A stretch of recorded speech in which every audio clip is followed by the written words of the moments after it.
So, it is really amazing to see so many people out here. Really, it's just a thrill for me also to take part in this kind of democracy. Usually we don't see all of you when we're working at CBC, but it's really lovely to see all of you out to try and figure out how to make your choice on October 21st. I want to introduce the candidates. We've got Morgan Gay with the NDP. Come on out.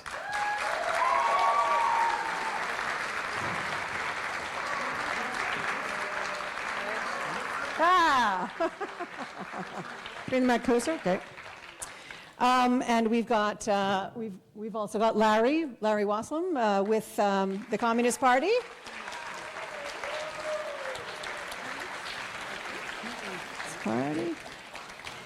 And we have Rodrigo Bolanos with the People's Party of Canada. Our incumbent is David McGuinty with the Liberal Party.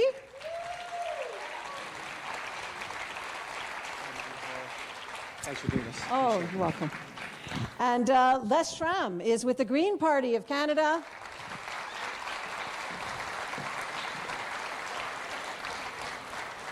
And Eli Tanney with the Conservative Party. Oh, you have fans. Nice. Good luck. So we'll just talk a little bit about the rules. You've all had a chance, I hope, to, if you wanted to, ask a question by writing it down on a piece of paper out in the lobby. If you can still do that throughout this 2 hours that we are doing this debate. And we will be reading those questions as we go through it. Each candidate is going to have 2 minutes to do an opening statement. We have a clock here, and John is going to be very strict and make sure people are at 2 minutes. We encourage applause during that first period when they're doing the opening statements. And then we do the questions from both the community associations and questions from you. During that period of the debate, you may want to reconsider whether we do applause. I counted it up, and each candidate gets to answer every single question. And 15 seconds of applause for each candidate over the course of the 2 hours is about a half an hour. So that takes up questions that you may want to ask, a question that your neighbor asked or a question that you wanted to ask. So if during that period, if we could keep the applause down and save it for the end when they have their chance to do 2-minute rebuttals at the very end. As I mentioned, each candidate will have a chance to answer each question. And if a candidate needs to have a rebuttal, we will consider giving that candidate a chance. So why don't we get to it? And we'll start with our... Ooh, 2 microphones. So we'll start with our opening narratives, and why don't we start with Morgan Gay? So good evening, everybody. My name is Morgan, and I'm the NDP candidate here in Ottawa South. I want to thank the different community associations that are hosting this event tonight for having us here, including mine, the Alta Vista Community Association. I'm the director on the AVCA, so shout out to the Alta Vista Community Association folks here tonight. I've lived in Ottawa South now for 13 years. My wife teaches at the Alta Vista Public School. My daughter goes to Canterbury High School. And I'm running in this election because I feel like things just keep getting worse. You know, Heron Gate was the largest mass eviction in all of Canada last year. It happened right here in our community. There is not enough affordable housing in Ottawa South. I've been door knocking now for 6 months, and I keep coming across people who can't afford the medications that they need. They can't afford their dental care. They can't access mental health services. I have come across, I don't know how many people that have been impacted by the Phoenix pay system fiasco, which began with the Conservatives and unfortunately has continued with our current Liberal government. In addition to that, I have met I don't know how many students and parents who are shocked with the cost of going to university, going to college, going to trade school. Tuition costs have become outrageous. And there are a lot of people nowadays, young folks in particular, they're worried about being saddled with debt for the rest of their adult lives because they've had to get an education. And violent crime is on the rise in our community as well in Ottawa South. And so the NDP has a plan to address these issues. And we'll be talking a lot about that tonight, I expect. But the other reason I'm running is because the NDP is really on the move in Ottawa South. We won over 27% of the vote in the last provincial election. We have never had this many volunteers. We've never had this many sign locations, and it's growing every day. And so what that means is we can finally have a real debate about the issues in this election. It doesn't just have to be about how we have to vote Liberal because we're afraid of the Conservatives. It means we can actually have a real discussion about how we can move forward and not just defend the status quo.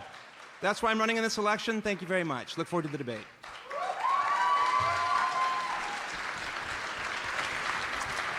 Okay. Larry Wasslin with the Communist Party. Go ahead, Larry. Yes, good evening, everyone. Thank you for coming.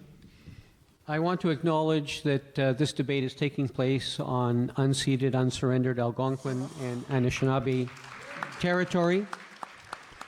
I also want to thank all of the organizations that put this debate together. In particular, I want to say that I have been running numerous times in this riding, and I've always been invited to these debates, so I salute the organizations for their inclusivity. You have every right to be angry with the betrayal of the Trudeau regime. From pipelines, to the environment, to job-crushing free trade agreements, to shameful foreign policy locked into the brutal empire to the south, to false promises on democratic reform. Trudeau cannot be trusted. Tory times are very tough times for the working class. We have all seen what the Doug Ford has done to this province. Now just imagine combining Doug and Andrew. That would create a monster of Frankenstein proportions.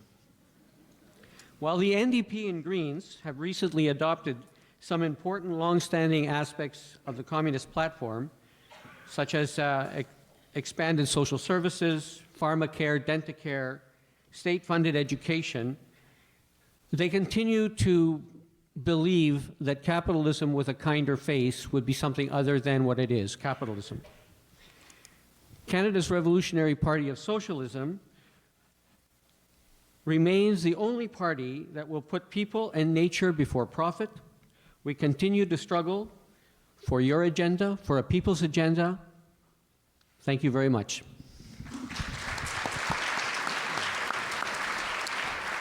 Good. I think you get 5 more seconds of applause for that because you came under time.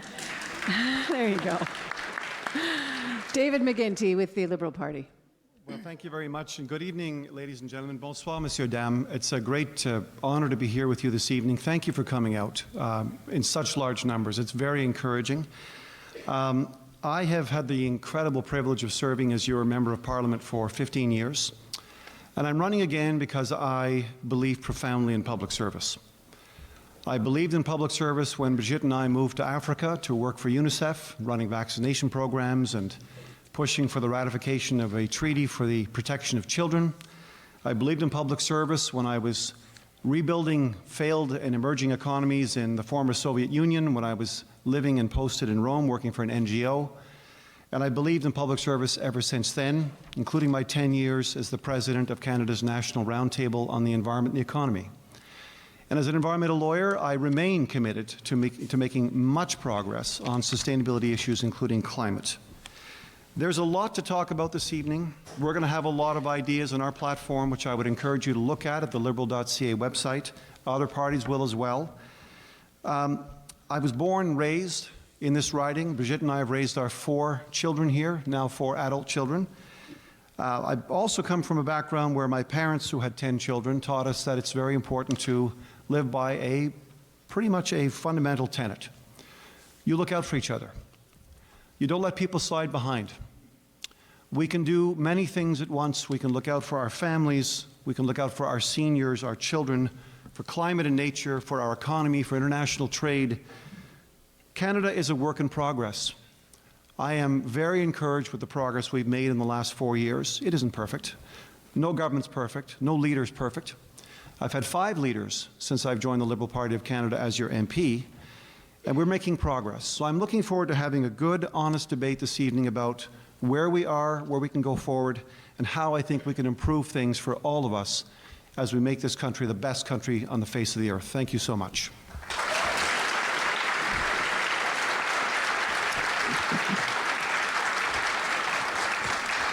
Rodrigo Bolanos is with the People's Party of Canada.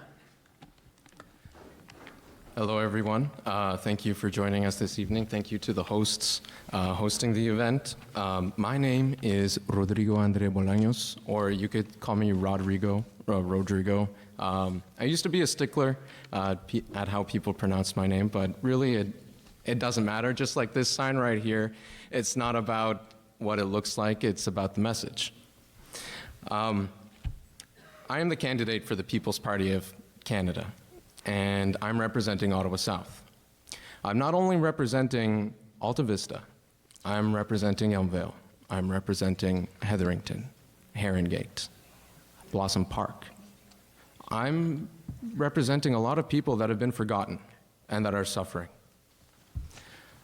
I myself was born at the General Hospital to a man who came from El Salvador and who came to Canada legally and found a French-Canadian wife who he loved very much. And I grew up in Ottawa South with my brother and sister. We grew up in a culture of being humble, honest, and honorable, not nihilistic, hateful, or angry.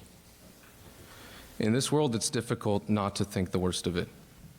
And I, like the majority of Canadians, have been disenfranchised with politics and politicians for too long.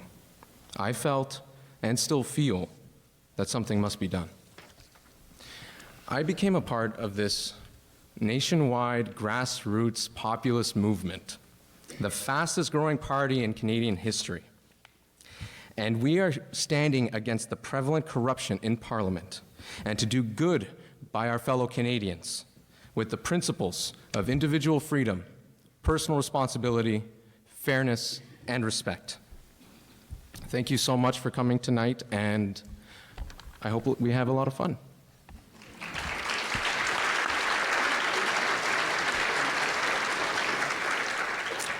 And the Green Party's Les Schramm. Hi, I'm Les Schramm. I'm a Green Party candidate. I've lived in Ottawa South for over 35 years. I have a wife, 3 children, and 6 grandchildren. My children all attended a French public school in Ottawa South. 4 of my 6 grandchildren went to public school in this riding. I've worked in the social services, and I've worked in the private sector. I've been chairman of the board of a mid-sized nonprofit organization with 150 employees, and I've been on the audit and finance committee of a publicly listed company. And this election is a particularly important election. It's about jobs, it's about people, it's about the planet. It's about building an economy that creates well-paying jobs. It's about building an economy that lifts up the poor and the middle class. It's about Pharmacare. It's about traffic and traffic congestion. It's about global warming, climate chaos, and environmental degradation. We have to stop them so we can have safe, secure futures. So the Green Party and the Liberal Party are the only parties that have got their platforms online, fully budgeted. We don't know quite what the platform of the Conservatives is, and we certainly don't know what their budget is, and the same can be said for the NDP. Hopefully that will be corrected before the election comes to pass. So we are in the process of rebuilding this country. We have to shift from a carbon-based economy to a green economy. That's a renewable energy economy. And all the tools are already there. We have books written about it. Tom Stiers wrote a book called Drawdown with 100 solutions to climate warming. And everyone that's applicable to Canada will be part of our toolkit. We have a Stanford University study that says that we can shift to a green economy without worrying about losing jobs in the fossil fuel industry, because actually the renewable energy economy is cheaper than the fossil fuel economy.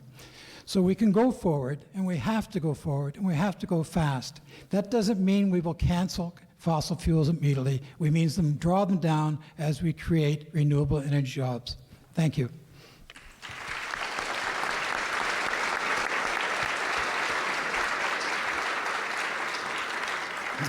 And Eli Tanis with the Conservative Party.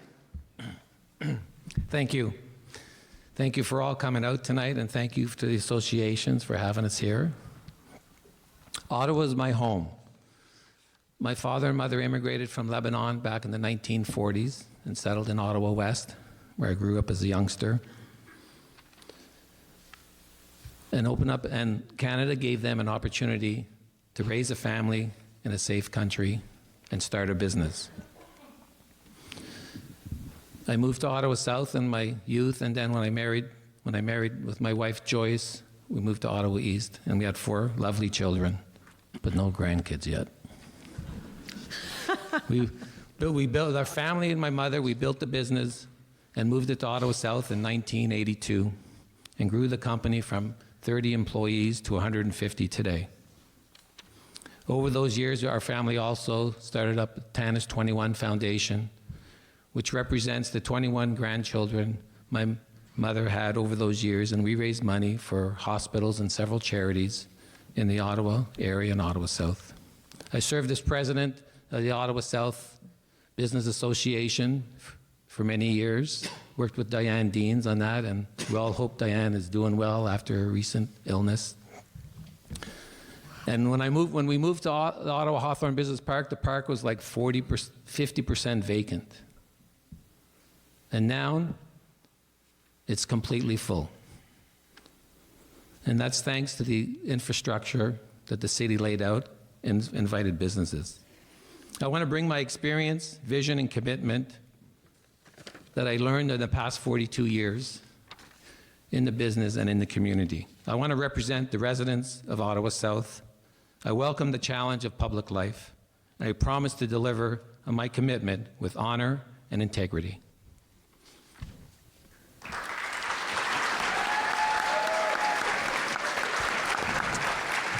We do have one more candidate, Ahmed Bouragba, and who filed right at the last moment, and we'll give him a chance to do an opening statement. Go ahead. Thank you so much. So I have only 2 minutes today or tonight. I was confirmed as a candidate on Sunday. My platform is very simple and easy. I am independent candidate. We have 6 corporations here. My first point is to move from corporations to independent. There is a good reason for that. The reason is the democracy lies on independence and freedom, right? The corporations are running the show. They are running your life. They control your taxes. They control your children. They control everything. The corporations are huge, are big, are massive. Who can stand in front of the corporations today? No one. People are afraid to speak up. But because I believe in the Canadian ordinary citizen, I believe in the Canadians' ordinary citizen, I'm inviting the ordinary Canadian citizen who built Canada on justice, on freedom of expression. That's why I'm running. I'm a teacher for many years, and I'm happy to stay a teacher because I love the environment where I am. And I work with the innocent, with the angels. I'm father of 6 boys. I don't want to leave my classroom and move from my honorable classroom to go to the parliament to do business. If I am doing that, there is a good reason. And usually I like to involve you because you are the power. Don't forget that you are the power. The corporations are your servant. If I get elected, you will see that. You will see freedom of expression. You will see freedom of the media. You will see freedom in politics. You will see yourself, proud Canadians, okay? Not illusion of democracy. We move from the illusion of democracy to the real democracy. I learned democracy from my students. And I thank my students because now they are over 30 years old, some of them, and they told me that the value they learn with me, they don't see in the real life. So I'm here to help them and telling them to stay powerful. You are the people. You have the power. You will make it. You are the real Canadians. Vote Canadians. Vote freedom. Vote justice. Thank you. Good job.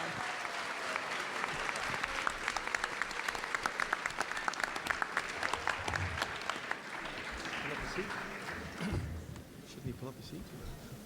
I'll give him my seat. Okay. Okay. So why don't we start with our questions? We're going to start with some questions now from the community associations that sponsored this event. And Euphrasie is going to start with the first one. Go ahead. And again, this is from the Southeast Ottawa Community Health Centre. Okay, is it on? Yeah, okay. So, good evening, candidates. Okay, good evening. So, this is a question from Southeast Ottawa Community Health Centre. So, community health centers provide a range of health services and supports by a team of different healthcare providers, all under one roof. They are governed by community members who strive to break down barriers to health. But these centers struggle with funding resources to efficiently provide services to clients.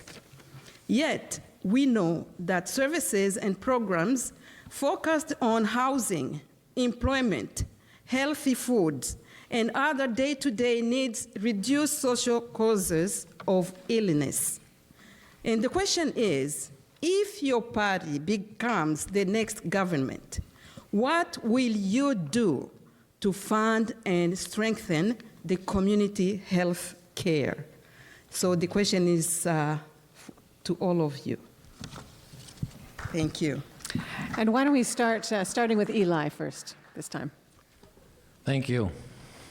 Well, the Conservative Party is committed to funding healthcare, and our leader is committed to increase healthcare transfers to the provinces by 3% every year for the next 4 years of our mandate.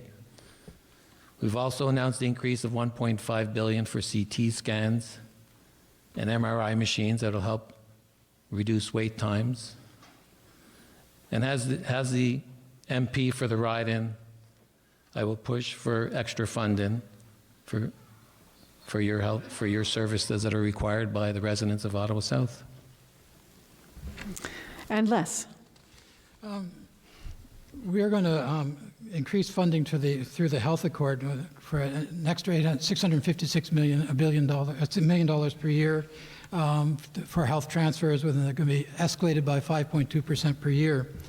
And really, healthcare is really the mandate of the provinces, but we would hope that they would spend that money on things like community health centers, but also just as importantly, that they provide funding for diagnostics, access to specialists, and reduce wait time for hospitals. So we would also hope that they would spend some money on long-term care homes. But again, this is something that's up to the provinces. It's not something that we can directly influence. We can only talk to members of the provincial parliament and hope they do the right thing. Rodrigo. Frankly, the Canadian government is kind of broke. Right now, we're not really spending any real money. We're spending debt.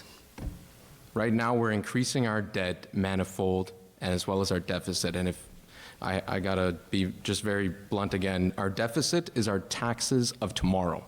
Your generations will be paying the deficit. Now, why are we spending just our credit, you know? When you have a credit card, you're not just paying the minimum. You're not just foregoing your bills for the next few months or few years.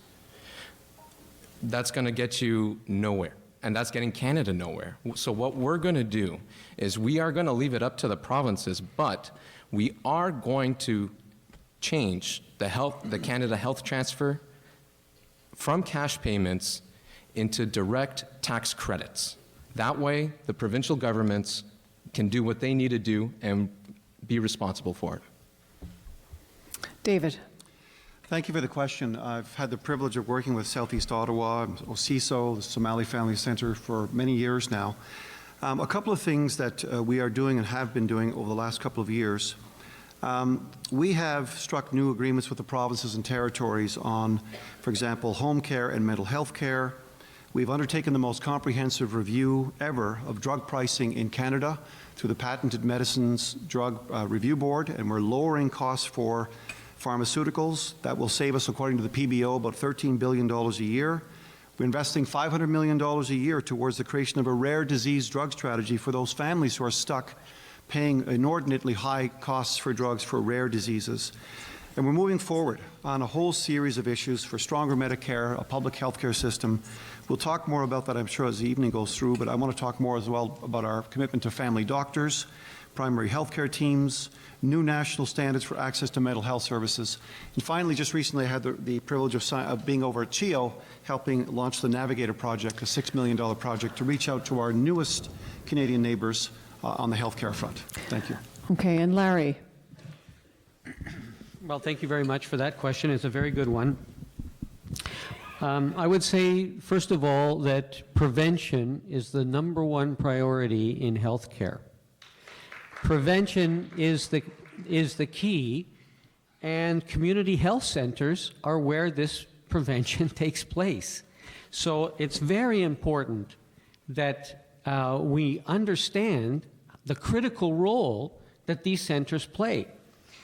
I would disagree with the comment earlier about that there's nothing the federal government can do in terms of health care because it's up to the provinces. We have a Canada Health Act, and we know that privatization has been coming down the pipe from the Conservatives or the Liberals. Privatization is happening. So we enforce the Canada Health Act, we stop the privatization, and we must greatly expand Medicare to include Pharmacare and all of these other critical needs that the population have. Okay. So thank you. And lastly, Morgan.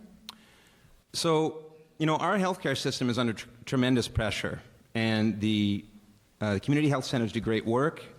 But, the bottom line is this. Between the cuts that are being made by the Ford government and the attacks on our public healthcare system, and the fact that the Liberal government did not reinstate the cuts to the Canada Health transfers that the Harper government made, means that there is not enough resources available for healthcare right now. Our system is under tremendous strain because it's not being sufficiently funded.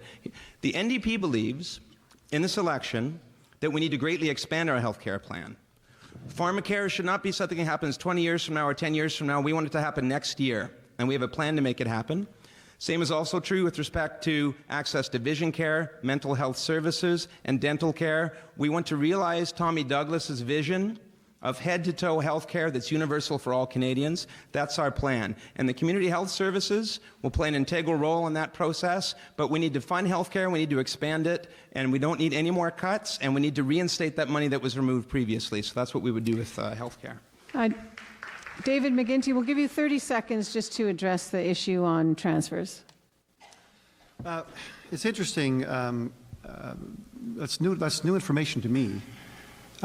We have commitments to continue increasing transfers on both the social and the health fronts for many years to come. And yes, I'd like to be able to wave a wand and say that Pharmacare will be here tomorrow. But we have a challenge in the country, and that is we have to cooperate with our provinces where health care is administered under the Constitution. So if we're going to move forward and make progress on Pharmacare and on other fronts, we're going to have to make sure that we approach it in a very conciliatory way, no matter who's in government. Certainly, I think a nonpartisan approach is best so we can look after our citizens. Thank you. Okay, there's another community association question that we have, and John Brennan is going to give us that. Thank you. When I asked the different community associations what could we ask a question on, climate change seemed to be the big answer, so I made up this question. One of the biggest worries of many, if not most Canadians, is global warming. There's been much talk by our politicians about this problem, including a motion in the House of Commons declaring a national climate emergency. And yet, with all this talk, little has actually been done to reduce greenhouse gases, and we are nowhere near to meeting our commitments to do so. If your party forms the next government or supports a party that does form the next government, what concrete steps will your party take to actually reduce greenhouse gases, and what will you do personally as an MP to push your party and the government to get the job done? Okay. Why don't we start with the Green Party, Les Schramm? Well, let's start by saying the Liberals and Conservatives before them have made little progress on reducing greenhouse gases. Okay, the Liberal and Conservative governments have made very little progress on reducing greenhouse gases. Environment and Climate Change Canada reports that Canada emitted 730 megatons in 2005 and 716 in 2017. That's a reduction of less than 1%. So clearly that's inadequate. The Liberal plan to reduce greenhouse gases by 30% is also inadequate. We know that the IPCC is saying that we need 45%, and even that's a doubtful question because it turns out the global warming is going faster than anyone ever expected. So we have a plan to reduce global warming and to reduce our greenhouse gases. And it starts with ending subsidies to the oil industry. It starts by saying no to pipelines. It starts by saying no to fracking. And and what we have to do is we say no to those things because right now we're planning to triple. Larry? They're planning to triple the amount of tar sands and the natural gas wells, and that's an amazing factor increasing our carbon emissions. All right. Thank you, Les. Rodrigo. What are we going to do? Show of hands, who's scared of climate change or this climate emergency? Okay. When I was in high school, I saw this documentary called An Inconvenient Truth. Have many of you seen it? Yeah? They said by 2008, Manhattan would be submerged. These were real climate scientists who said this information. Real climate scientists who said this information. Now, I'm here to tell you, do not panic. It's written on the back of the Hitchhiker's Guide to the Galaxy, don't panic. Panic doesn't help anybody. When it comes to climate change, we are going to do our best in keeping our soils, waters, and airs clean as possible. And we are going to push our provinces to do the same. It is a shared jurisdiction between the federal and the provincial government, and neither have been doing their jobs. Now, a real important fact when it comes to this is clean water for the Indigenous communities, and we will get that to them as well. David McGuinty. It's really difficult to do justice to that really important question in a minute, but I'll try. Just bring the mic closer to you. Sure, thank you. I say it's difficult to give you a thorough answer. There's so much going on right now, launched by our government on climate, that I'm very encouraged. As an environmental lawyer, I'm really pleased to see so many measures that I think will ultimately unleash the full force and effect of the market and help us get our share of a $26 trillion economy in 2030. For example, we're funding the construction of 1,100 transit projects in Canada today. We are helping to install 1,000 new electric vehicle charging stations today. We've created a $450 million low-carbon economy fund to help our companies, our SMEs, adjust to very high-efficiency technology and equipment.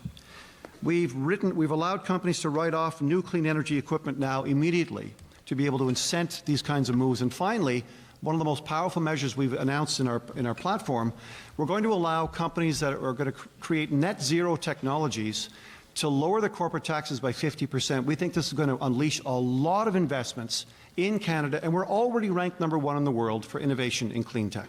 I think there's a lot of hope. Larry Wasslin. Well, the first thing we have to do is recognize that we are in a climate emergency. That's the #1 thing we have to recognize here. Incremental tiny changes will not allow us to get to our targets, and certainly building another pipeline to take the dirtiest oil from the tar sands to export will do absolutely nothing to reduce our greenhouse gases. Now, just the fact that there's 80 megatons of greenhouse gases emitted from the tar sands per year this is something that has to stop. We have to leave that stuff in the ground. That's very important. No more pipelines, no fracking, and if the Aboriginal nations don't want that on their land, then they have a veto, and the Communist Party supports that. Morgan Gay. I had one second left. Can I go? Are we good? Go ahead. We'll give you that second in the next one. Okay. So for those folks that say, don't panic, I would say that to the people who have been hit with a tornado in Dunrobin. Say that to the people who hit with the flooding in Elmvale right over here, just last year. All the drains that backed up and all the crisis that created. It's real and it's happening in our community. The bottom line is CO2 levels have gone up under the current government, and the current government just bought a pipeline. And we also have a situation where under the carbon tax, some of the largest emitters are excluded from the carbon tax. So the NDP will close those loopholes with respect to the carbon tax. We also believe the billions of dollars. So just last year, our government spent $9 billion total on the fossil fuel industry between subsidies and the purchase of a pipeline. We believe that money should be taken and put into beginning the process towards moving towards a green economy. We should be investing in green technologies. We should not be investing in fossil fuel industries. We should ban single-use plastics 4 years ago. The Liberals have said they're going to ban it. They had a majority for 4 years. They didn't do it. It's time we take action on these issues now. It is a crisis, and we need to treat it as such. And we have a plan to do it.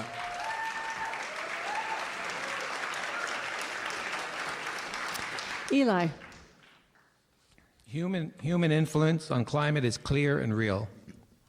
But the Conservative plan, modeled after Barack Obama's climate action plan, is going to target the large emitters, which the Liberals gave a pass on. We're going to move the tax from households to large emitters, and we've lowered the threshold to 40,000 metric tons. Conservatives have always led in the climate fight over the years. Sir John A. Macdonald, the first Prime Minister, nationalized the first park. Bill Davis was the first Premier to set up an environmental ministry in 1976. Brian Mulroney signed the Acid Rain Treaty Accord. And Mike Harris closed the first coal plant and mandated all the coal plants be closed. Ontario is the only province with a 22% reduction in carbon emissions, while BC has had a carbon tax for 8 years, and their carbon emissions hasn't gone anywhere. So what's a better plan? Okay. Some of our panelists wanted to respond to some of the statements made. I just want to tell you that these are the environment questions that we have tonight. So there'll be lots of chances to answer questions about that. I want to ask a question. Our first question from our audience is related to immigration.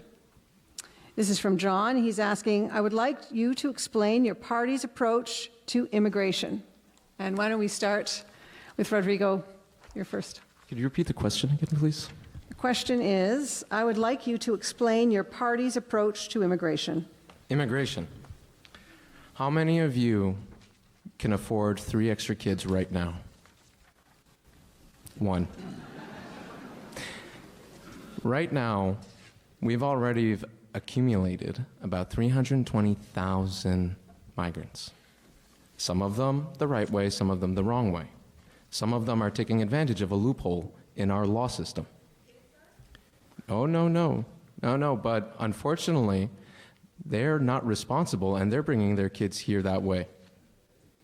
We have a duty to Canadians to keep a door on our front doors, on our houses.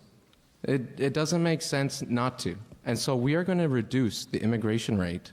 We are going to establish the whole border as a national port of entry so that nobody can come here through a loophole and take advantage of you, the taxpayers, who actually pay for your health care, who pay for your roads, who pay for everything that your children are going to be giving up to somebody else's kids.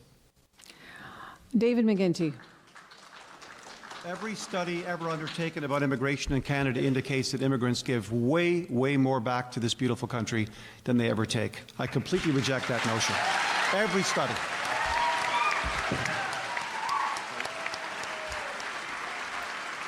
Look, we're growing older. We're having smaller family sizes. Businesses and communities are struggling to find enough workers to put services in our economy at risk. Over the last 10 years, 75% of Canada's population growth came from immigration. By 2031, that will account for 80%. We're moving forward. We are only a community of newer, and newest Canadians. We are all immigrants, and we all have to make this work. Not just because it's in our own enlightened self-interest, not just because it's for our kids and our grandkids, but let me assure you, the rest of the world is watching Canada. How do we do this? How do we bring 82 languages and 150 countries of origin in Ottawa South together? How do we keep it together? How do we make sure there's equality of opportunity? That's my vision for immigration going forward. Larry Wasslin. First of all, refugees and immigrants are welcome here. That's number one. You know, they always try to divide the working class. You know, they try to divide you up from your language, your color, where you come from, your religion. The Communist Party is opposed to this kind of division of the working class. We think the working class united can move forward in a very compassionate and thoughtful way to include all Canadians. We must scrap this third safe country agreement with the United States. The United States is not a safe country for refugees and immigrants. They're putting the kids in cages there. And we must provide a clear path to citizenship for the immigrants and the migrant workers that are brought to this country, worked like slaves, and then sent back to their own homeland. So we need to do all of these things. We can do it. And the Communist Party supports this kind of work with our new Canadians. Thank you. Morgan Gay. So immigration is good for Canada. Like it is a good thing for our economy. It is good for our society. And by the way, it has been great for our community in Ottawa South. I love the fact that we have such a diverse community. We have people that have come from all over the world, and our community is much richer because of it, in my opinion. So, but there's a backlog. There's a terrible backlog right now. When people submit it, when the window opened for people to submit their request to come into Canada, if I remember correctly, the quota was done within 11 minutes for the whole year. There is a tremendous backlog right now, and I have met, I don't know how many people when I've been door knocking around the riding, people who want to unify with their families, people that live here that are Canadians, that are having a terrible time getting their family members here to join them in Canada. We also need to do something to improve the foreign credential system. We have a shortage of doctors, and I keep meeting folks from Syria that were board-certified physicians that can't navigate the process to get their credentials. We need to do something about that so these folks' skills can be brought to bear in our society right now. And I agree we need to suspend the third-party agreement. It's a disgrace. People are being put in cages, and we are complicit in that process. We should suspend the agreement immediately. Let's go to Eli Tannis. Thank you for the question. Being a son of an immigrant, immigration is very important to the lifeblood of this country. During the Harper years, 2.5 million immigrants came into Canada. And we need a safe, compassionate, and fair system. My team and I have knocked on over 35,000 doors, and week in and week out, Canadian citizens that have been here for 20 years are trying to bring their loved ones to Canada, can't bring them in. It's backlogged because the system is broken. We need to fix the system. The Conservative Party pledged to close the loophole in the Safe Third Country Agreement, so Canadian citizens that have been paying taxes for 30 years get ahead of the queue, not behind the queue. We need to look after Canadians and have a fair immigration system, because we need small businesses, need immigrants too, to help their businesses succeed. Les Schramm. Well, let me just say I support everything that David said about immigration. I certainly support the criticism of the third. I support everything that David said about immigration. I certainly support Morgan and Eli's criticism of the third-party agreement. But I also want to be critical of the way that people are led to come to Canada. Often they believe that they are going to be coming to Canada. They believe they're going to be certified by a professional association, but they aren't. So we need better education for people at the point of exit, so that they know exactly what they're getting into, and so they know exactly what they have to do to become accredited in Canada, so they can make a reasonable choice about what they're going to do when they get here. I've met engineers who are cleaning houses. I've met doctors who are driving cars. We need to do better. We need to let them know what they can do when they get here, and we have to be prepared to train them up to get the accreditation they deserve. Thank you. So a related question on immigration as a national security issue. Laura is asking, the Liberal Party is proposing to increase immigration. How can you adequately do security checks? And she makes some reference to how many immigrants are coming in. How could you do this appropriately? And this is directed at David McGuinty.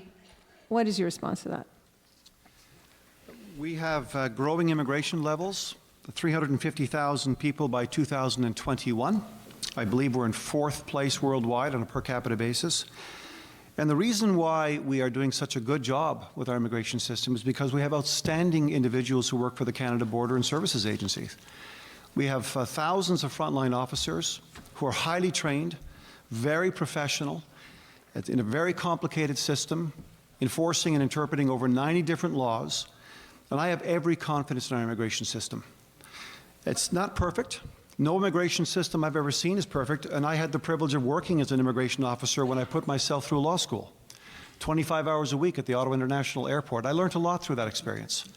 And I've learned a lot in the last 4 years by watching how we have made improvements on a number of fronts by lowering waiting times, by clearing up backlogs, by reducing the processing time from 60 months to only 12 months, cutting citizenship wait times by half from 24 months to 10 months. So we have a very, very good system. I think we need to be very confident with our Canadian team. I think we have to be very supportive, and I think it's a very good thing that so many folks still want to join us in this magnificent country. Thank you. Larry Wasslin. Well, I challenge the premise of that question. I don't think that we have to be in a panic about the people that want to come here. My wife is from Colombia, and amongst all of the many immigrants that I have met, these are people who want to come here, they want to participate and contribute to Canada, and there is no need to fear these people. Many of them are coming as refugees, and they're not coming here sometimes because they want to, they're coming here because they have to come. And these people are not coming here to harm our society. So I do challenge that, the very premise of that question. I don't think we need to get into this kind of scapegoating of refugees and immigrants. Thank you very much. Morgan. Well, I'd start off by saying I was born in the United States in California, and I think as an immigrant, moving to Ottawa South is the best choice I ever made. I would also say this, you know, for folks up here from the Conservative Party and the People's Party of Canada, if they have those kinds of grave concerns about immigrants coming into the country, maybe they shouldn't have made those draconian cuts that they made to border services when Harper was in charge for 10 years. It was outrageous what they did. And I know because I am the union's negotiator. I work for the Public Service Alliance of Canada. I'm the union's negotiator for border services workers. So I've seen it firsthand. Immigration is a good thing. We should be doing more of it. But I would have to disagree with David in the sense that, yes, while border services officers do great work, they do not have enough funding and the resources that they need to do their job properly. I have seen time and time again situations where We have not enough resources for our folks to do the work to process people. We should be staffing up and investing in that work that gets done on our borders to bring folks into the country and to ensure that it's done appropriately. Eli Tanis. Thank you. The Liberals set a target for immigration. The Conservatives believe in a strong immigration system, but we need to work with municipalities and provinces to absorb the right amount. Like whether it's 200,000, 400,000, or 500,000, it's great. The country needs them, but you have to be able to absorb them and process them in a proper manner so people aren't jumping the queue to get ahead. Okay. Les Schramm. Actually, I believe the question was about security and immigration. And I can assure you that we do a good job of vetting people before they come here. When they come from Syria, Russia, doesn't matter where they come from, they're properly vetted. Now we have a problem, we do have an issue with people who are coming across as uncertified immigrants, people who are coming across the border. But those immigrants aren't security risks. They're just poor people who are desperate to get out of a bad situation. So, yes, right now the problem with them isn't that they're a security risk. The problem is they're spending far too long in detention. And we need to move that process along of vetting them and giving them a status or rejecting their status, but get it done. We can't wait forever. They can't wait forever. So let's move on. Rodrigo. The People's Party of Canada is going to prioritize real refugees. Unfortunately, many of these people that are coming across the border, for example, Roxham Road, they're not coming here the legal way. Not 100% of them are vetted. They're not asked if they believe that men and women are equal. They're not asked if they believe in the separation of church and state. Not 100% of them are even vetted at the airports when they get here. When it comes to Roxham Road and the third-party agreement, we are going to close it. We're going to fence off Roxham Road. We're going to declare the whole border an official point of entry. Unfortunately, we still need a lot of immigrants. My father is an immigrant. I know how valuable they are. Unfortunately, 26% of immigrants so far enter the workforce. That includes a lot of people. I'm telling you, and honestly, it's frustrating because they're jumping the queue, and it's not right. Okay, thank you. I'm going to give David McGuinty 30 seconds to rebut on issues of funding the CBSA and vetting process. Well, I really appreciated Morgan raising the fact that it is true that we had to replenish CBSA's budget with $460 million of cuts. So we've done that, and CBSA is a very, very robust organization with really good folks doing a really tough job. I've total confidence in the work that they're doing. It is absolutely inaccurate and is fanning misinformation about migrants or immigrants when we talk about a queue and jumping a queue. That is not the case. There is no one queue for immigrants in Canada. Asylum seekers who cross at Roxham Road don't take precedence over any other refugee applicant. That is absolutely false. And in fact, there was a Conservative candidate called out on it today, having dropped a householder at every door during the campaign, making that claim. This is wrong. Okay. And so right now, we are working very hard on both fronts. And I'm really glad that we're bringing in so many good folks who want to continue to build Canada. Thank you, David. So our next question comes from Alan. He's asking, you've announced, again, this is directed at David McGuinty. You've announced Pharmacare for Canadians, but you have not funded it. What is your plan? Well, we started by starting, which involved a major analysis and review of how drugs are priced in this country. The second thing we've announced is we're going to build on the existing work of the 10 provinces and the territories who've been buying drugs together. They got together maybe 10, 12 years ago and began and understood they could bulk purchase most of their drugs. We're going to create a Canada Drug Agency to do that, pass on the savings to Canadians. We have a very robust system in place at the Health Department to watch for the purchasing of Canadian pharmaceuticals by Americans who are, of course, coming up from time to time or more often mail ordering their drugs. And National Pharmacare is not a not a promise that can be delivered on tomorrow. You need to negotiate with your provinces.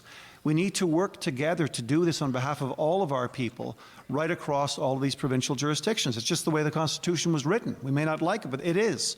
So we're going to go back and we're going to continue to build on that progress and the Hoskins report, which has laid out the foundations for a national pharmacare plan, and act on it as soon as we can. That's our plan. Thank you. Why don't we go down to Eli Tanis? Thank you.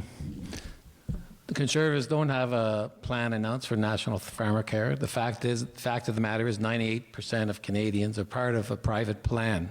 So to spend $15 billion on a national plan, $15 billion on a plan. Currently, the Liberals' deficit, if it keeps running in the next 3 years, interest on that deficit will be $37 billion.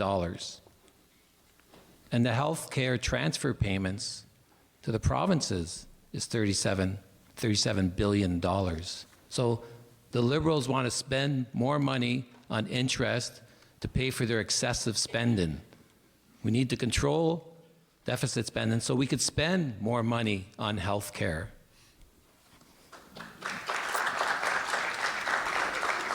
Okay, Les. Well, actually, we actually are very strong supporters of Pharmacare.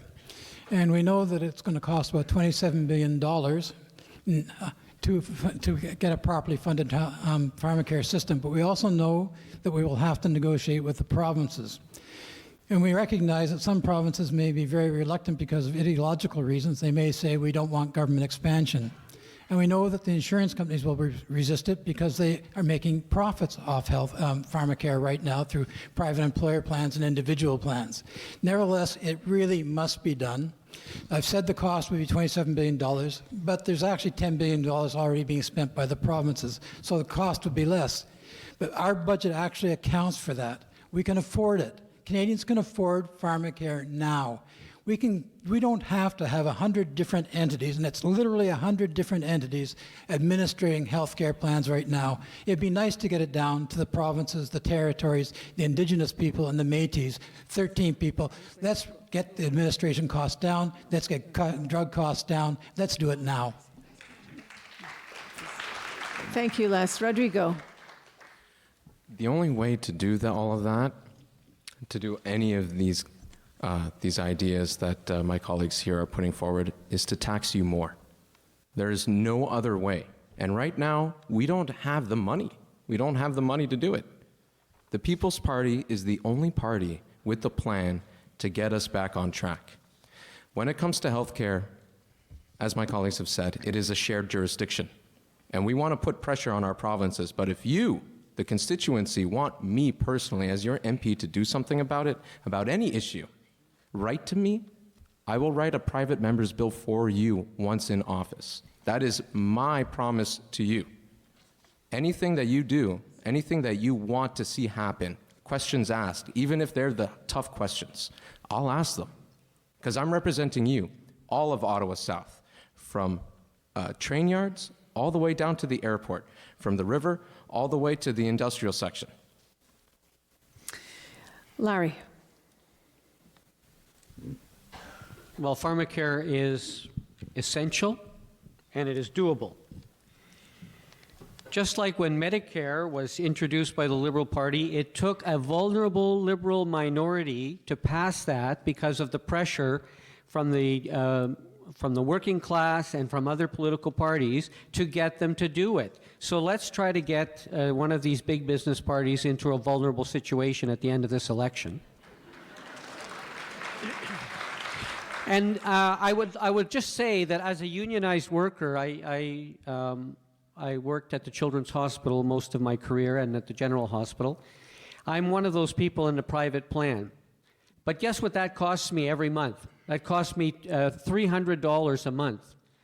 Medicare will reduce the cost for the average citizen, and it will cover a need that we all have. This should not be something that you're only allowed the medication you need because you have enough money in your pocket. That's not good enough. Thank you. And Morgan. Well, the other party that Larry's talking about was the CCF-NDP that applied pressure to make healthcare happen. You know, all this talk about how it's complicated, the provinces, so on and so forth. Well, guess what? We made the Canada Health Act happen when the CCF and the NDP applied pressure to make it happen. Tommy Douglas, David Lewis, other leaders of the CCF and the NDP took charge to help make that come to fruition. I have to fundamentally and completely disagree with my colleague here from the People's Party. You better believe we have the money in this country for a Pharmacare system. There is $26 billion sitting in offshore accounts, taxes that have not been collected. $26 billion. Now, I pay my taxes.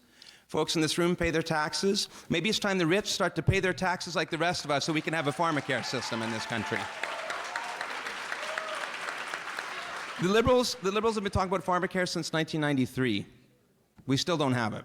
I met somebody last week who has to pay hundreds and hundreds of dollars for their insulin so that they can get treatment for their diabetes. We need Pharmacare, and we need it to happen now, and the NDP has a plan to do it. Thank you. Okay, we have a question about housing. Directed at David McGuinty, your party has spent less on housing than Stephen Harper, according to this person. In light of the mass evictions of Herongate, how will you fight to make adequate housing more accessible?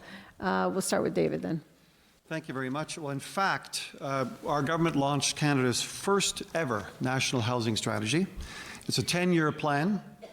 It's a 10-year plan that will help more than 600,000 Canadians find safe and affordable places to live. We are focusing on seniors, we're focusing on veterans, we're focusing on our disabled neighbors, we're focusing on folks who are in need, we're focusing on low-income families and individuals. $11 billion has been allocated for the province of Ontario. One of the biggest challenges we faced in the last 14 months was that we've been blocked. Honestly, we've been blocked at Queen's Park. We've not been able to get the deals we wanted with the province. Yeah. You can call Queen's Park and ask them why it is we missed this entire this entire construction season to put up more affordable housing. We've got the money booked and available. We are waiting for the projects. This is a joint federal, provincial, and municipal effort. That's how we work. We don't tell provinces what to do, nor cities. We cooperate, all three levels of government, and we're looking forward to building more housing right here in Ottawa South. Okay, thank you. We've got, why don't we go to Morgan? Well, the Herongate fiasco was one of the reasons why I decided to run. I live very close to Herongate, and I was absolutely shocked by what I saw happen there. You know, as someone who's active with our community association in Alta Vista, we've been following very closely what happened in Herongate. And, I've worked with some of the tenants groups there, went to some fundraisers, participated in a number of demonstrations in support of the folks who were facing eviction there. Met with our city councillor as well as Jean Cloutier to discuss the issue.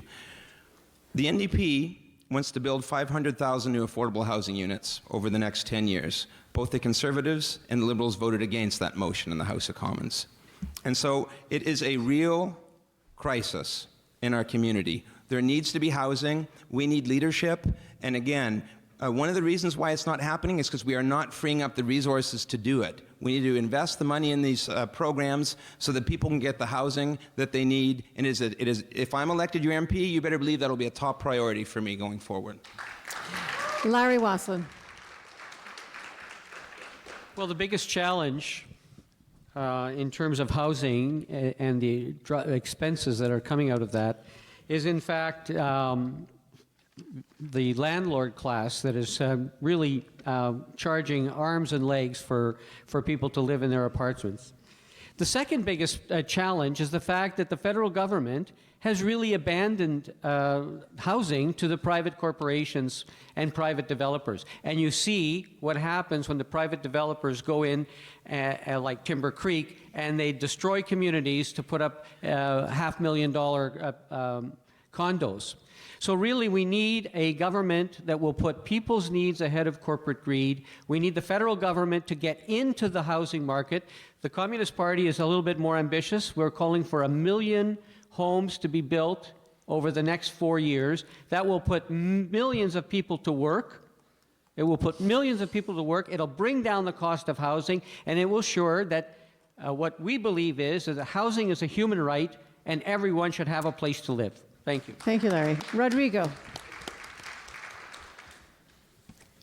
Affordable housing is actually tied to many other issues.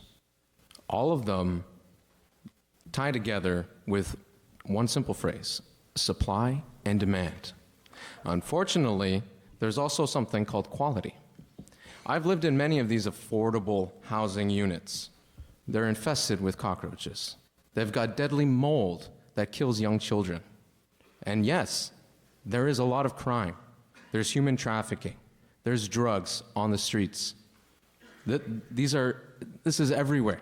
And if you're not seeing it, I hope you do soon, because it's right around the corner with more affordable housing. Now, we've got a plan to fix all of this. Not only to decrease how much you're spending on housing, on your residences, but everything else: education, labor. It's going to save you money and make you money in the long run. Thank you. Let's go to Les Schramm. There are two pieces to affordable housing. One is on the income side. When people don't have enough money, they can't afford market-based rents, they can't afford market-based housing. So we have to do something about basic minimum wages. We have to do something about income tax. The Liberals have said that they will increase the basic personal exemption by $15,000. Frankly, I don't think it's nearly enough. I think we should be talking about a much larger number. But that's a discussion that should happen in Parliament, in committee. But when talk about affordable housing, then there's a Band-Aid solution, which is for the government to intervene. So we will have to intervene. We're saying we will build 25,000 new units per year and bring 15,000 up to standard in terms of heating costs and maintenance costs. And to do that, we'll increase the National Housing Investment Fund by $750 million for new builds, and the Canada Housing Benefit by $750 million for rent assistance for 125,000 households. But this is a chronic problem. It's not just a housing problem, it's an income problem. Thank you, Les. It's a tax problem. Eli Tanis. Thank you for the question. Well, I'm going to agree with Morgan Gay on this matter. I just think of the single biggest mass eviction of affordable housing of 200 units happened under the nose of a Liberal MP with a Liberal government in power. Where were they to help the tenants there? As a Conservative government, we want to restore, under the Liberals, as a percentage of GDP, the Liberals spent 18% less than the Conservatives. We need to restore those levels. But we also need to improve the living conditions of the existing housing. Like, it's fine to build more units, but we need, like the team and I, we've done 35,000 doors, so I've seen every type of living condition in Ottawa South, from a $2 million home to social housing in city. Like, as your MP, I will fight to get more funding, then work with the province and municipalities to get money to fix the existing units in Ottawa South.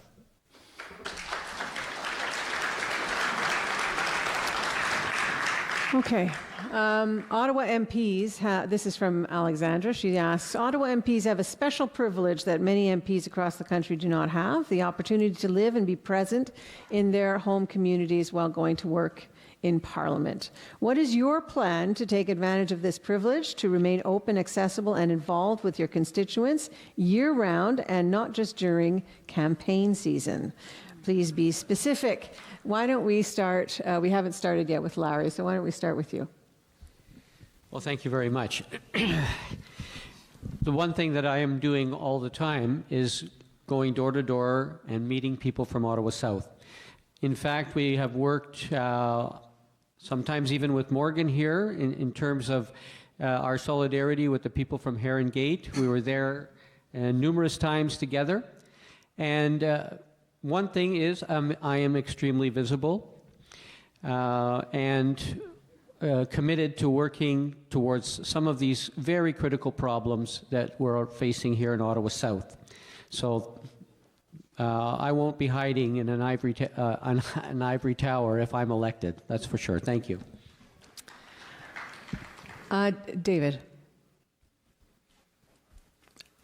Oh, great. Be gentle. Thank you. Look, I've worked really hard to be present across this community for every year I've served.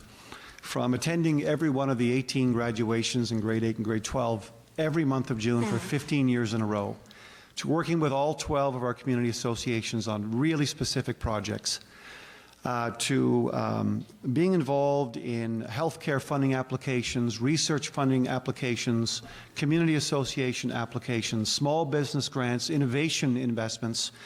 My staff tell me that we're involved in about 180 public events a year across this incredible riding, working in all kinds of different community settings.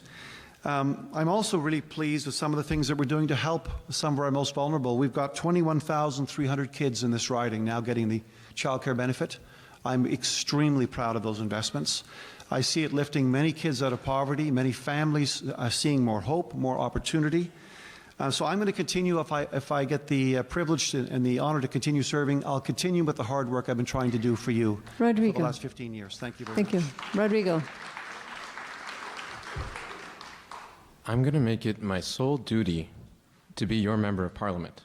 Everything else gets put off on the back burner. You, the people, are my priority. To represent you, to serve you as a member of parliament, as a public servant. Any questions you have, any comments, any concerns, any qualms, write me, call me. I'll make myself available. Besides door knocking and meeting many of you already, I hope, some of you out there, I also will stay at some of the malls, some of the coffee shops, talking with people, whoever might come by, introducing myself, letting them know who I am, what I'm doing, and my urge, my duty to serve you. So you can follow me on social media. You can write me, my whole name, Rodrigo Andre Bolanos @gmail.com. Les Schramm. Well, I think what David has been doing is exactly what every MP should do. They should remain in touch with community associations, health associations, and they should be helping their constituents with problems of accessing funds or dealing with bureaucracy. Those things are what ordinary politicians do and what everyone should do. The question is really, as an MP, do you want to go more beyond that? Do you want to actually lead on some initiatives? Do you want to move forward, for example, saying we have to do something about climate change, we have to do it now, instead of waiting for the bus to leave the station and then trying to catch up? So I think that there's a role, we all have to do that as politicians. We all have to remain in touch with the constituency. We all have to talk at neighbors' doors. We should also be having town halls, regular town halls, and we should be doing that every opportunity we can. We should be making community stations know that we would be available for those things. When we do that, we remain in touch, and by remaining in touch, we remain relevant. Thank you. Eli Tanis. Thank you. Well, as you know, I've been in the food business for 42 years, and one thing our company has been known for is the service we give to our customers. So now I want to service the residents of Ottawa South, small business owners, and especially if I get elected, we need to help the people with the Phoenix that have been affected by the Phoenix pay system. Week after week, we hear about public servants owe taxes, or they're owed money, or they owe the government money. These issues need to be fixed right away. So that'll be an urgent priority once our office is set up. I was meeting with a resident the other day, and he's owed $8,000. He goes, I can use that money and put it in my RESP. And it's lost opportunity. And week after week, we need to put out those fires first, along with serving the rest of the residents of Ottawa South.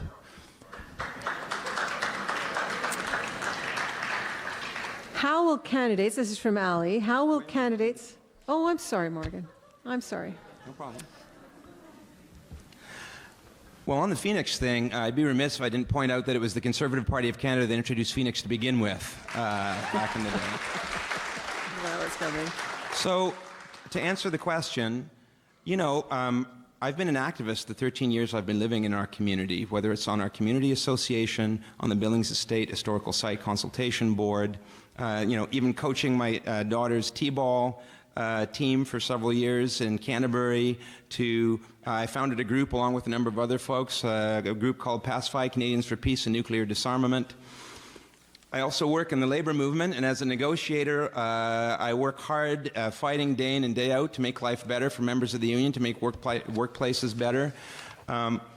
So I believe that these skills and the energy that I have brought to these other projects would very much inform my work as a member of Parliament for people here in Ottawa South. I view it as an extension of the work I've been doing up until now, because we need a voice, I think, in Ottawa South, like Les said, that's prepared to fight for issues and to lead on these issues. Okay. This is from Ali. How will the candidates work to ensure that First Nations, Indigenous communities are given the free, proud, and Indigenous consent, free, prior, and informed consent they are owed? Why don't we start with Eli? What was the question? Sorry. It's okay. I'll repeat it. It's how will the candidates work to ensure that First Nations, Indigenous communities are given the free, prior, and informed consent they are owed? Well, the Conservative Party is always committed to work with Indigenous communities throughout Canada to get their consent, and get them clean water. It was a promise by the Liberal government 4 years ago that every First Nations would have clean drinking water. And when someone brought it up at one of Trudeau's fundraisers, what did Trudeau tell them? Thank you for your donation. That's no way for a leader of a party to answer someone from the First Nations. Morgan. Well, the first step, of course, is to work with Indigenous communities in... Do I have 30 this thing? It should be a minute. It did not yeah. reset. Sorry. Presumably I have more than 14 seconds to answer, so maybe we can sit... A few hundred years. So, one of the first things we need to do is to work with Indigenous communities on a nation-to-nation basis, because that's what these First Nations communities are. They are nations.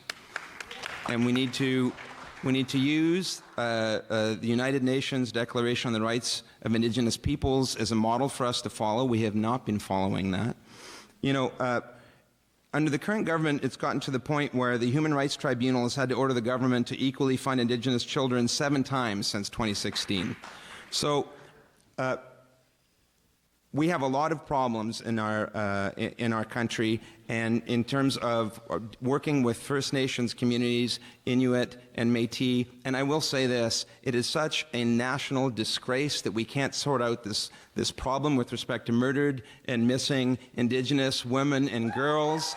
It's unbelievable that this is happening in our country. And so we have a lot of work to do, but the first step is to use a nation-to-nation relationship in these discussions with folks from Indigenous communities. Larry Wasslin. Well, absolutely, that's correct. Canada is a multinational state made up of different nations, and First Nations are part of that, a big part of that, by the way. So the important thing about free, prior, informed consent means that you can say yes and you can say no. So the Communist Party of Canada says that if First Nations people do not want a pipeline to go through their territory and they say no, then it's no. No means no. First Nations also have to have the right to formulate the programs that meet their needs. And they don't need some white person telling them, you have to do this. We're not speaking to inferiors, we are speaking to equals and people with dignity, and we need to respect that and honor that. And we are privileged to be in this country, and they have welcomed us. So we need to be reciprocal. Thank you. David McGinty. I was very moved the day that we passed measures to create a new framework which would ensure the recognition and the implementation of rights as the basis of our relations between our Indigenous peoples and our federal government. It was a very important moment for Canada. We're now committed to implementing the calls to action from the UN Declaration on the Rights of Indigenous Peoples and the TRC, building a true nation-to-nation relationship. We have a whole series of specific measures that we're making great progress on. We're very proud of the fact that we have terminated many, 87, for example, long-term drinking water advisors were eliminated in the last 3.5 years. That's 87 more than the previous 10 years under a Conservative government. So we're making progress. We have way more to do. We have a lot of healing. We have a lot of relationship building and respect to engender amongst our government and our peoples. And I'm going to continue working on that if I have the privilege of serving you. Thank you. Okay, and Rodrigo. The People's Party of Canada is going to work with Indigenous communities, especially in regards to rebuilding, not just building, but rebuilding our connections, rebuilding our communities, and rebuilding Canada together. If need be, we will abolish the corrupt and unjust Indian Act, and we will replace it with honor and respect and our principles of freedom, individual freedom, personal responsibility, fairness, and especially respect. The Indigenous communities have been suffering more than any other Canadian. No clean drinking water in many of them. And my cousin lives in Gananoque. I know. There's not that much there. And because they've been suffering, we need to do something, and we need to do something fast. Leshram. Well, the first thing we have to do is actually enshrine in legislation the United Nations Declaration on the Rights of Indigenous People, and we also have to enshrine the actions required by the Truth and Reconciliation Commission. We have to make these things law so there's a basis for them to act when we fail, and we often do fail, so we have to step up to the plate. We want to have an inclusive model of governance. So we want to form a Council of Canadian Governments, which include Indigenous nations and peoples as equal partners with other levels of government in the development of shared national goals. So we want to uphold Canada's fiduciary responsibilities, honor treaties, and respect Indigenous rights. But we also want to work towards the creation of an Indigenous Lands and Treaties Tribunal Act to establish an independent body that will decide on specific claims. We want to immediately implement the lands claims agreements already negotiated and underfunded. So the Indigenous people are important people. They are part of us. They are nations. We want to be at the table with them as equals. Thank you, Les. Eli Tanis. Over the past 4 years, we spent over $15 billion with the Indigenous communities. There's 850,000 Indigenous and 50,000 Inuits in Canada. Like, money is not the problem. But there are First Nations that have been successful. Economic growth and clean drinking water. We need to work with those communities, find out how they became successful, and take that model and use it in other reserves, so the other reserves have the same success as these communities. Thank you. So this is, we have lots and lots of questions left, and so we're going to spend the next 15 minutes, or almost 15 minutes, 30-second answers to each question, okay? So we'll try to get through some of these quickly. What was your opinion of Justin Trudeau's ethical breach on SNC-Lavalin? And we'll start with Rodrigo. Justin Trudeau is only one piece of the puzzle. SNC-Lavalin has done incredible crimes. One specifically has been that they provided underage girls to certain members of international moguls. And now Justin Trudeau tried to give a DPA to this individual, and in May 2018, Andrew Scheer met with their executive director, SNC-Lavalin, to give them a DPA as well if he becomes prime minister. Thank you. Less, Shram. Well, it's pretty simple. He was in the hands of the SNC-Lavalin. He said he wanted to create jobs. I think he just really wanted to keep the money flowing into the party. He was clearly outside the law. It wasn't his first ethical scandal. He should never have gone, to the Caribbean on a jet with someone, the Aga Khan, when he had some business before Parliament or before the cabinet. He just doesn't get it. He says he has blinders. Well, yes, he does have blinders. It's too bad. They're too big. They've got to go. Thank you. Eli Tanis. Well, Maclean's magazine put it the best, from poster boy to imposter. Here we had an Indigenous Attorney General, and the Indigenous people have suffered these injustices over the years. And here she is, Attorney General, and she wants to uphold the rule of law. You had Justin Trudeau and his senior team harass her, and when she held up, and then what happened? They fired her. Is that the way a prime minister should run his country? Thank you. Morgan.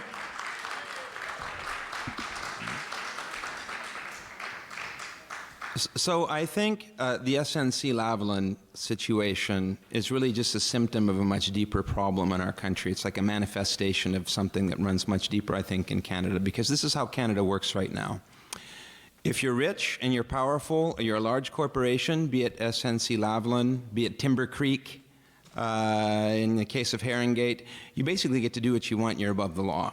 And so what we need is to start to regulate and to act in such a way to ensure that regular everyday folks are represented, not these large corporations that are running the country. And the SNC-Lavalin problem was a manifestation of that much deeper symptomatic problem. Thank you. Larry Wasslin. Well, I kind of found the question a little odd, because Justin Trudeau and ethics, I don't see the connection at all. I mean, it's kind of like an oxymoron, I thought. So what is the DPA?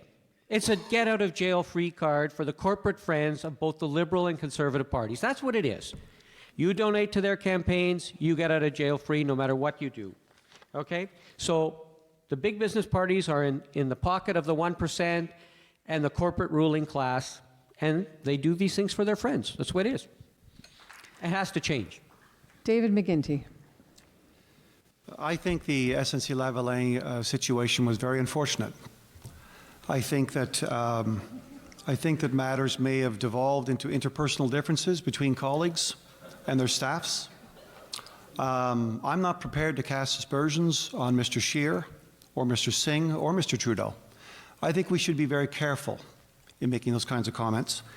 These are good men, all of them. So is Elizabeth May, a wonderful woman who I worked with for 5 years, doing tough jobs, trying to serve this country well. This is a very complicated issue. It was not simple. I can tell you this much. Huge efforts were made by many of us in caucus to keep those two talented women in our caucus, and it didn't work. And I'm disappointed by it personally, but I had one voice. I used that voice. I did what I could. But I think the entire thing was unfortunate. I think we should move forward and continue to build this country.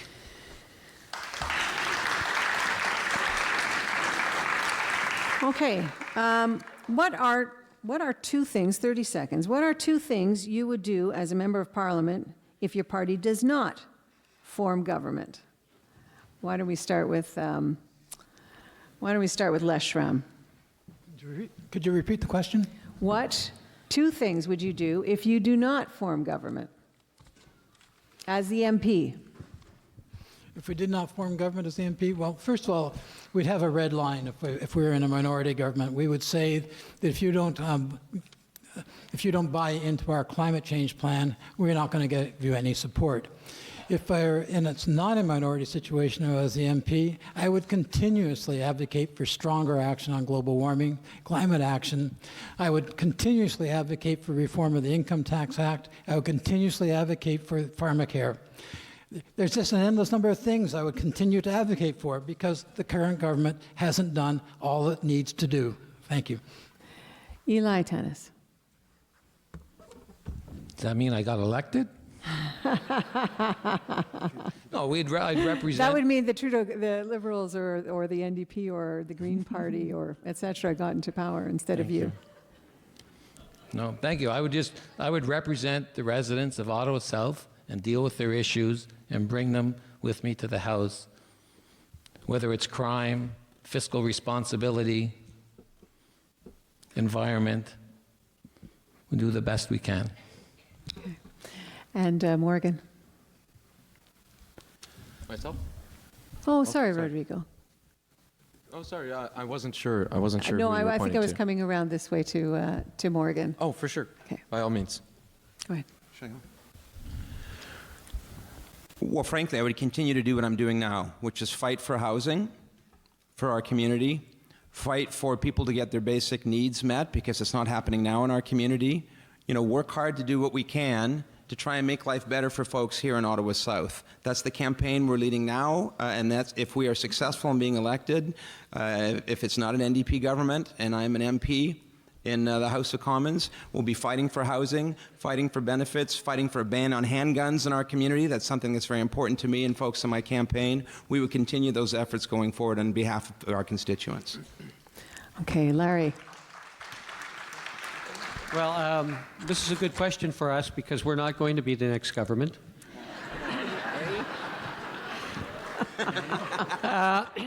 However, as an MP in Ottawa South, I would do a couple of things. One is I would try to mobilize the community, in particular the people that are renting, to resist evictions, resist rent increases. I would encourage them to prepare for rent strikes against the capitalist landlords. And I would work in the other movements, such as peace and disarmament and the environmental movements, to ensure that the people of Ottawa South use their pressure against the government. Thank you. David. 3 years ago, the Prime Minister asked me to set up a new national security committee for the country, which had never existed before. And it was interesting because it was met with great skepticism by all parties in the House except ours, and by the media.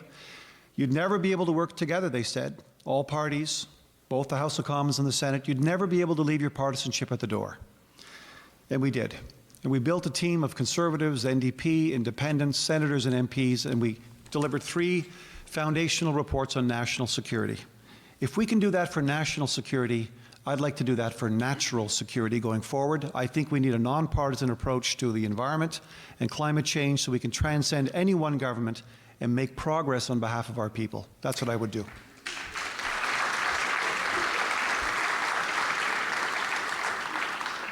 Do we still have to do you, right, Rodrigo? Go ahead.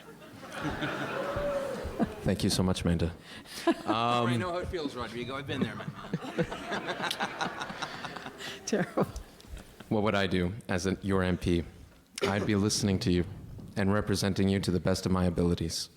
If you want to see something pushed through legislation, through a vote, discussed in Parliament, in the House of Commons, I will write a private member's bill for you regardless if my party wins as government. I will also make sure that all kinds of wrongs that you've addressed are corrected, that justice is brought to injustice, and that corruption sees the light of day so that we can act on it with individual freedom, personal responsibility, fairness, and respect for all. Thank you. Okay, so we do have a last environment question. To get anywhere on climate goals, we need all to make sacrifices. What has each candidate sacrificed, and what do you want us to sacrifice? And so why don't we start with Les Schramm? What do I sacrifice? Well, I live a pretty modest lifestyle to begin with. And what do I sacrifice? Well, small things, like I turn down my heater. I don't put the air conditioner on for most of the summer. I walk everywhere, with the exception of going out west to see my daughter and my son. And I do that every other year. But my average mileage in my car is much lower than average. Just little things. Turn off the lights when I leave a room. You know, Go to the grocery store, walk to the grocery store, cook your own meal. They're just, the small things you do really count. Thank you. Cut your lawn on the weekend. Thank you. Why don't we go this way, Rodrigo? The question was, what will I sacrifice and what will I ask you to sacrifice? That's right. I will first ask you to sacrifice nothing. Absolutely nothing. I don't want you to sacrifice anything. I'm here to work for you. I will sacrifice my time, my sleep, my peace of mind, working over everything and anything that you want me to put forward as a member of parliament. I ask you to sacrifice nothing. If only your fear. Sacrifice your fear. That's my answer. David McGinty. I think that each of us can take small steps. I know that my wife and I have significantly changed our diets and our family's diet because we understand the bearing that diet has on greenhouse gases increasingly. I try to walk everywhere I can, certainly downtown when I'm working between buildings. I never take a vehicle or a taxi. Several years ago, I was able to launch a campaign called onechange.org, which was a light bulb campaign. We delivered light bulbs to every door in this riding to illustrate that each of us can take one small measure, which makes an incredible difference when it's combined.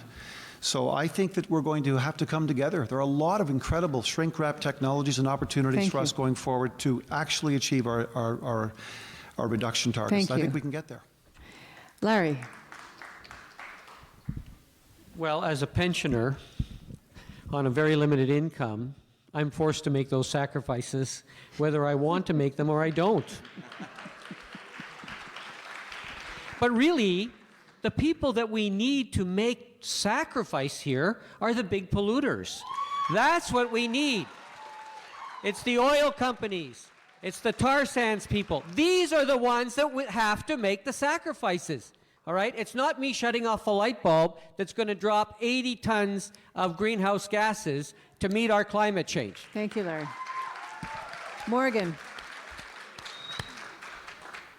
Well, look, in terms of sacrifices, I would just say something analogous to what Les said. I take a lot more transit than I used to. I walk as much as I can. But, just to follow on what Larry just said, we need the big polluters to start to contribute and to pay up and to participate. Enough is enough. Like, the fact that these loopholes exist for the large corporations and the polluters not to pay their fair share, we need to close those loopholes. And if we're going to ask anybody to sacrifice something, I'm going to ask you to sacrifice single-use plastics if there's an NDP government going forward. Thank you, Morgan. Eli. Well, I put the car away and I'm walking 15,000 steps a day. And as your MP, I would love this. Some of you know I'm a cycle. I like to cycle. I'd love to cycle to Parliament Hill. That would be amazing. At home, my family will know I'm a recycling nut. I go through. I love the green bin. Like, I go through our garbage and constantly argue with the wife and kids. This isn't supposed to be in the garbage. This has got to come out of the. It's a constant, and I like to have. And that's a great program to have in our city. Thank you. And also, we have we got the large water jugs at home, so we're not using plastic bottles. I'm not going to say water in a box. How does that go? Thanks, Eli. Okay, so that's, we're at the end. You get a chance to sum up your final thoughts. I just want to keep in mind the words of Liam, who is 9. Are you out there, Liam? Is he still out? There you are. Okay, well, keep this in mind as you're thinking about summing up. I can't vote, but my parents have agreed to vote for whoever I tell them to.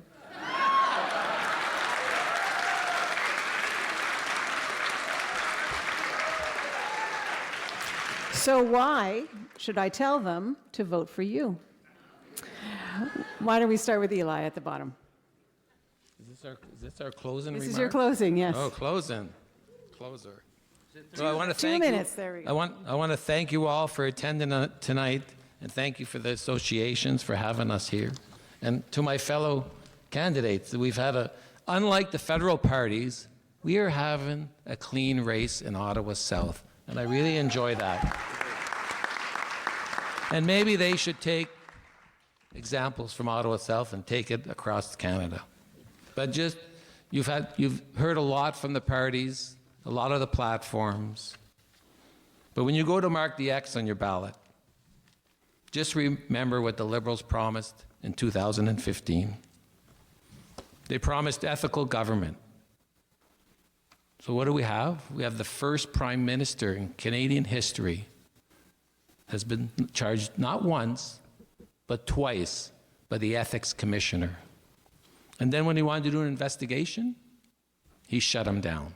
When the RCMP wanted to talk to him, he shut him down.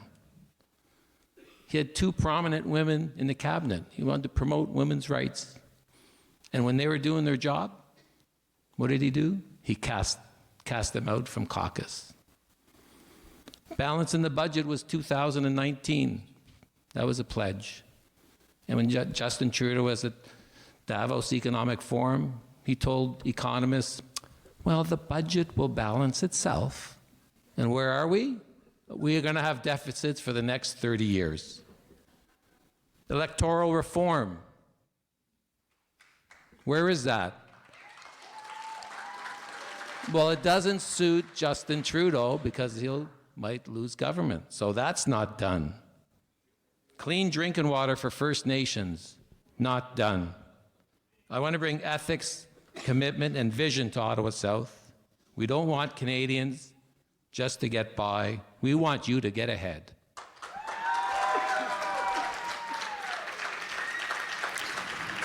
Les. Okay, I'll summarize our case, and I'll be a bit abstract at first and get a little more concrete later. But I want to let you know that only the Green Party and the Liberal Party have released complete, fully costed platforms. The Green Party budget's been approved by the Parliamentary Budget Office. Since the Conservatives and NDP have not released complete, fully costed platforms, you can really only vote for them if you really don't care to know what you're getting. The Green Party budget plan returns Canada to a balanced budget in 5 years.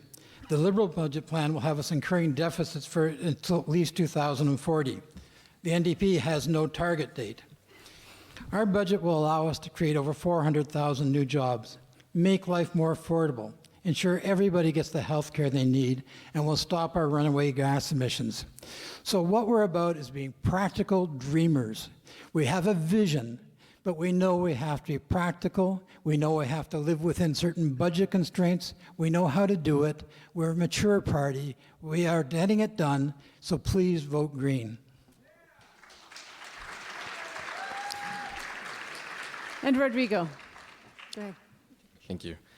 I'd like to again thank the Alta Vista Community Association and all associations in partnership for this event, and to all of you who stayed to listen. The People's Party of Canada promotes and fights for individual freedom, personal responsibility, fairness, and respect. And that's not just for every Canadian. That is for every Canadian student, every Canadian entrepreneur, every Canadian mom and dad. We fight for you, and we are about less government. We are about less government meddling. We're about less government micromanaging your lives and getting into all of your businesses. We are about all individuals, not classes or special interest groups. I urge Canadians to vote, not with panic or fear or against the leader you don't want, but to vote for a leader and a party that truly aligns with your values, with Canadian values. Our national anthem says, "With glowing hearts, we see thee rise, the true north, strong and free." And that's our logo. That's what we say with our party, strong and free. When you vote for the PPC, you vote with a glowing heart. You vote to see Canada rise. You vote to see Canada strong and free. You vote for a party, a leader, and an MP that truly stands on guard for thee. Now, we are going to focus, especially when it comes to foreign help. We're going to focus especially towards refugees who truly need it, those who are persecuted the most in the most horrendous of countries. Everything else, we're going to cut. Everyone else here cannot balance the budget in 2 years. We can, and we will. Just give us the chance. It's frightening. And David Bingenti. Bonsoir encore une fois, Monsieur, Madame. Merci beaucoup d'être ici avec nous ce soir. C'est vraiment encourageant que vous êtes ici. Vous avez resté jusqu'à presque 9 heures. It's been a great privilege and a huge honor for me to serve you for the past 15 years. The job is about helping individuals. It's about helping families. It's about being there. It's about making a good contribution as a legislator, and I've tried to do that. I hope to be able to go back and, for example, continue chairing our National Capital Region Caucus to be able to bring projects like light rail to this region. I think it's very important for us to, and for me, if I'm re-elected, to continue working respectfully with our public servants. We have the best public service in the world. We cannot do anything as elected public servants unless we're standing on the shoulders of the incredible talent and dedication that we have in our public service. I want to be able to continue delivering on climate. One of the projects I did not mention tonight is a $3 billion district heating and cooling system for our federal government buildings on both sides of the river, which will lower our greenhouse gases in our own government buildings by 40%. I also want to bring a much more nonpartisan approach back to the floor of the House of Commons. I think Canadians want us to work together. I think we can build bridges amongst parties. My leader likes to say, and he means it sincerely when he says, when a neighbor tells you that they're Conservative or NDP or from another party, they're not your enemy, they're your neighbor. I think we need to cut each other some slack. I think we need to increase the dialogue, the tone of the dialogue in public debates. I think we need to work more closely together because we're in this thing together. The world is not getting larger, it is getting smaller. I'm asking for the privilege to serve you again. It's a lot of work. I enjoy it. I'm there for you. I think this is the most incredible country on the face of the planet. I think we're building something that's unique. I often refer to this riding as the United Nations of Ottawa South. We have a real responsibility to ourselves and to the world. Thank you so much. Merci beaucoup. Thanks for being here this evening. And Larry Wasslin. Well, I would like to thank the community associations that brought this very inclusive debate together. I think we should give them a big hand. I would like to thank the moderators who did a great job. Thank you very much. And of course, I would like to thank you for coming. It's always great to share our thoughts with you and to hear from you of the things that are important to you. So here's my closing little remarks here. So my closing statement is this: don't waste your vote. If you are part of the 1%, if you are an exploiter, a white supremacist, racist, warmonger, or fascist, don't waste your vote on me. I am not your friend. I am your enemy. But if you are part of the broad working class, if you are part of the vast working class, often termed the middle class, all right, falsely, because we're all workers here, the working class that creates the wealth of this land, do not waste your vote on the big business parties. You vote for a big business party, you're going to get big business solutions which will put money in the pockets of big business. Rather, look toward voting for a large progressive bloc of MPs, including communists and others committed to your agenda, to a people's agenda that would deny big business parties a majority. This is very important. Such a progressive bloc, together with strong public pressure from labor, anti-poverty, peace, and environmental groups and organizations, will be able to enact a people's agenda of economic and environmental justice. Together, we can be the catalyst for progressive, indeed revolutionary change. My name is Larry Wasslin. I'm the Communist Party candidate for Ottawa South, and it would be an honor to have your vote. Thank you very much.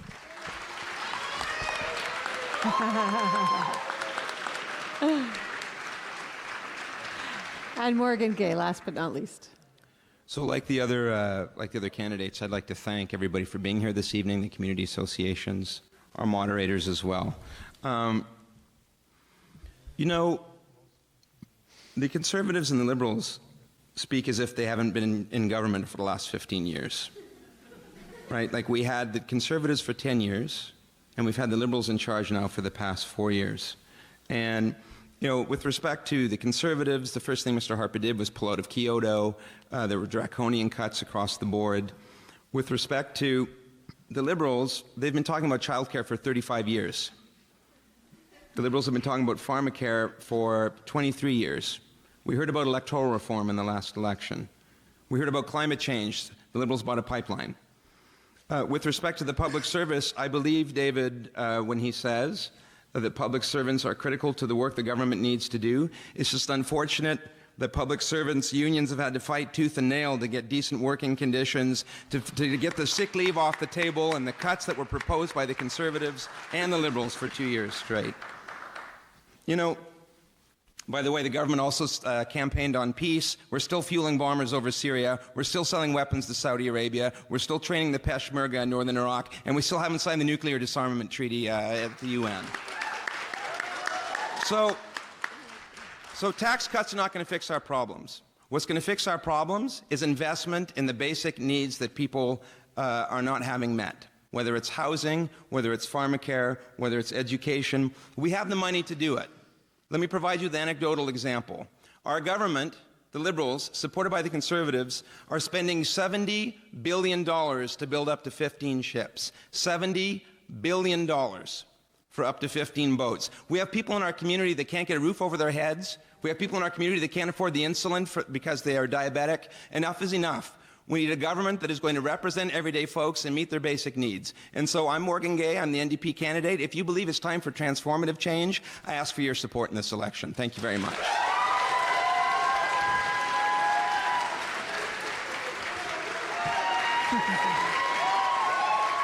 So we should thank our candidates for coming out tonight. 2 hours of debate, really great show. Thank you.